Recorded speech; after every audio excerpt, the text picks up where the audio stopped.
నమస్తే, welcome to Swaraj news. Karimnagar KCR భారీ బహిరంగ సభ విజయవంతం చేయాలి. మాజీ ఎమ్మెల్యే సతీష్ కుమార్. అక్కన్నపేట మండల ముఖ్య కార్యకర్తల సమావేశం ఈ నెల 12వ కరీంనగర్ జిల్లా కేంద్రం SRR గ్రౌండ్స్ లో జరిగే పార్లమెంట్ ఎన్నికల శంగారావ సభకు అక్కన్నపేట మండలం నుండి ప్రజలు, పార్టీ శ్రేణులు అధిక సంఖ్యలో తరలి రావాలని భారత రాష్ట్ర సమితి ముఖ్య నాయకులకు ఆయన పిలుపునిచ్చారు.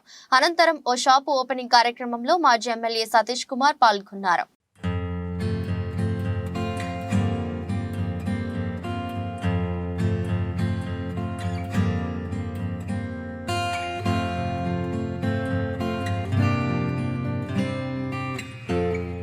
స్వరాజ్ న్యూస్. సమాజహితమే మా స్వరం. అతి తక్కువ కాలంలోనే అశేష ప్రేక్షకాదరణ పొందిన స్వరాజ్ న్యూస్. గ్రామాల్లో సమస్యలు ఉన్నాయా? ఆఫీసర్లకు చెబితే పనిచేయట్లేదా? మీ సమస్యలు అట్లనే పెండింగ్లో ఉన్నాయా? మీ దృష్టికి ఏదైనా సమస్య వచ్చిందా? ప్రజాహితం కోరే సమస్య ఏదైనా ఉంటే మాకు తెలపండి. డీటెయిల్స్, ఫోటోలు, వీడియోలు షేర్ చేయండి. మీరే మీ సమస్యకు ఫుల్ స్టాప్ పెట్టే రిపోర్టర్ కావచ్చు. సమస్య కనిపించిందా? వీడియో లేదంటే ఫోటోలు పంపించండి. దాన్ని మేము జనానికి చూపిస్తాం. Swaraj news WhatsApp number 9441623078.